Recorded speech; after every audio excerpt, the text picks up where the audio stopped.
Welcome back to my channel. Nah, video kali ini aku mau ngebahas tentang Undang-Undang Nomor 11 Tahun 2012. Ada yang tahu nggak ini undang-undang apa? Jadi ini adalah Undang-Undang Sistem Peradilan Pidana Anak. Nah, jadi tentang undang-undang ini aku mau uraikan satu persatu, pasal per pasal di setiap part-part videonya.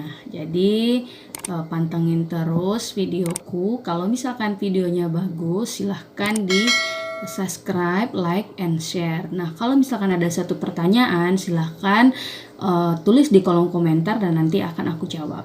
Nah, jadi aku di sini memang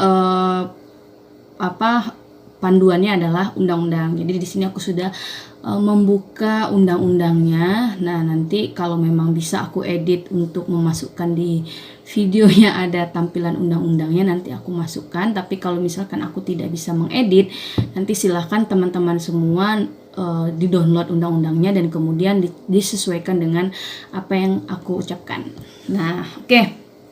Yang pertama, untuk Undang-Undang Sistem Peradilan Pidana Anak itu sendiri, di sini kita bisa lihat ada memiliki beberapa pasal yang aku lihat di sini ada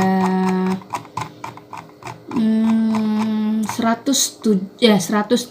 pasal. Nah, jadi dari 108 pasal ini nanti aku coba kupas satu persatu pasal per pasalnya supaya jelas. Nah, oke, yang pertama kita lihat di bab 1. Nah, di bab 1 itu biasanya adalah ketentuan umum. Nah, di ketentuan umum ini terdapat ada beberapa pasal. Nah, itu ya.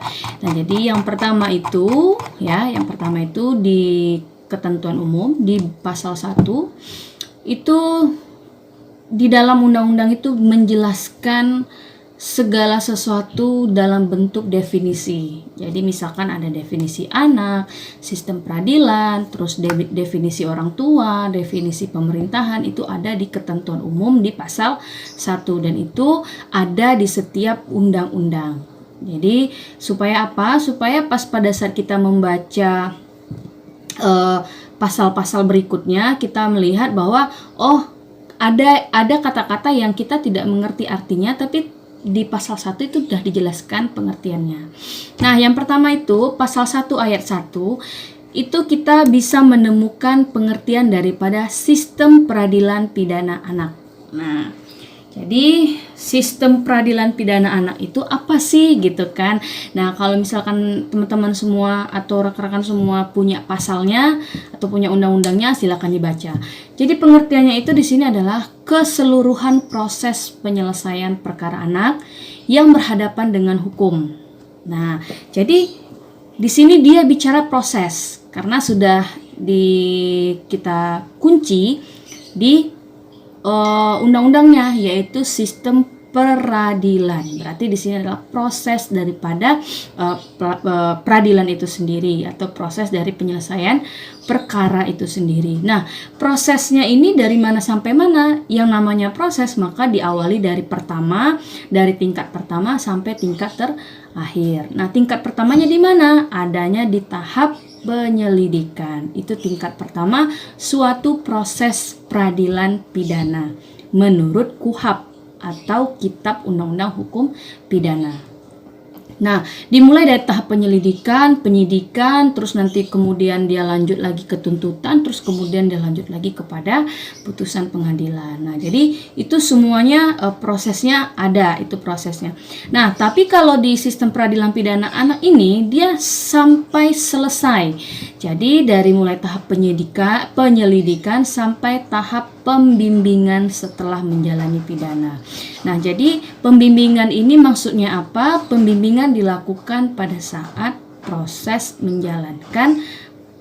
Nah, jadi misalkan dia menjalankan proses pidana kurungan atau misalkan pidana sosial, maka itu didampingi dari pihak yang berwajib atau dari pihak penegak hukum mengikuti proses itu sampai selesai. Nah, kita lanjut ke pengertian yang kedua, itu adalah pengertian ABH. Ada yang tahu ABH itu apa? Ya, ABH itu adalah anak yang berhadapan dengan hukum. Nah, anak yang berhadapan dengan hukum ini menurut Undang-Undang Pasal 1 Ayat 2, Undang-Undang Nomor 11 Tahun 2012 itu menyebutkan pengertian dari ABH sendiri adalah anak yang berkonflik dengan hukum. Jadi anak yang memiliki konflik dengan hukum, anak yang menjadi korban tindak pidana, dan ini korbannya, dan anak yang menjadi saksi. Jadi di sini ada 3 poin. Yang pertama adalah pelaku, korban, lalu kemudian saksi. Jadi di mana anak yang berkonflik dengan hukum ini adalah seorang pelaku, anak yang menjadi korban ini ya memang dia adalah seorang korban, dan kemudian anak yang menjadi saksi daripada suatu tindak pidana. Nah, jadi di sini ada tiga intisarinya ya. Jadi pasal 1 ayat 2 itu menyebutkan pengertian tentang ABH atau anak yang berhadapan dengan hukum. Nah, lalu kemudian pengertian ABH tadi dipecahkan lagi sesuai dengan intisari yang sudah disebutkan tadi di atas, pelaku, korban, dan saksi. Nah, jadi di sini disebutkan untuk pengertian pasal 1 ayat 3 yang disebutkan itu adalah anak yang berkonflik dengan hukum. Sorry ya guys, di sini hujan, jadi mohon maaf kalau ada backsoundnya sedikit mengganggu. Nah, di sini anak yang berkonflik dengan hukum itu pengertiannya adalah anak yang selanjutnya disebut anak, gitu. Atau anak ABH, anak yang berkonflik dengan hukum yang disebut dengan anak adalah anak yang telah berusia 12 tahun tetapi belum mencapai usia 18 tahun yang melakukan suatu tindak pidana atau yang diduga melakukan suatu tindak pidana. Maka rentangnya antara 12 ke 18 tahun. Nah, inilah yang disebut dengan anak yang berkonflik dengan hukum. Nah, lalu kita lanjut lagi ke pasal 1 ayat 3.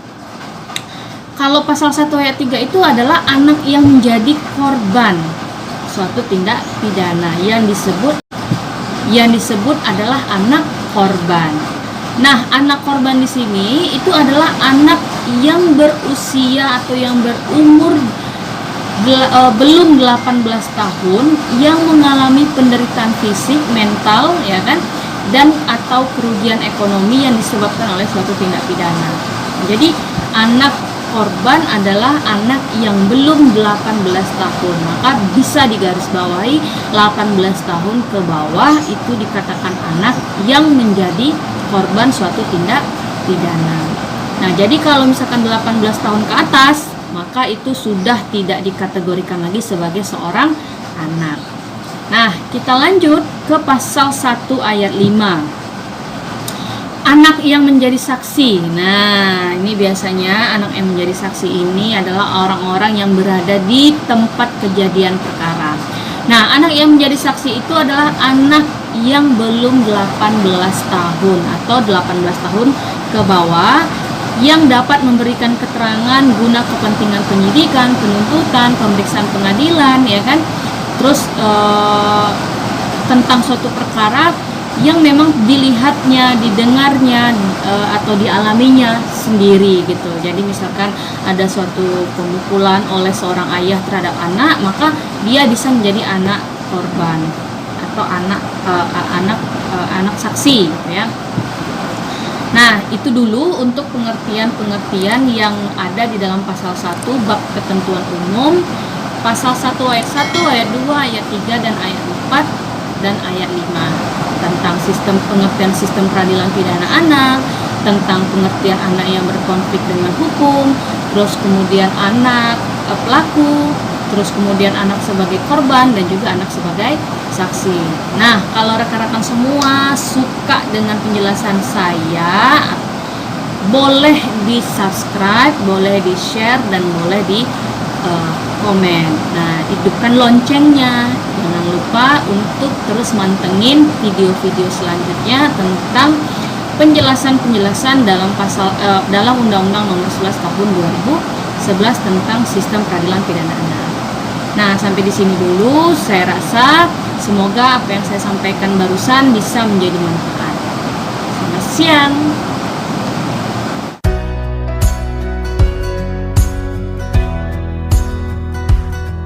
Don't listen to the voice inside your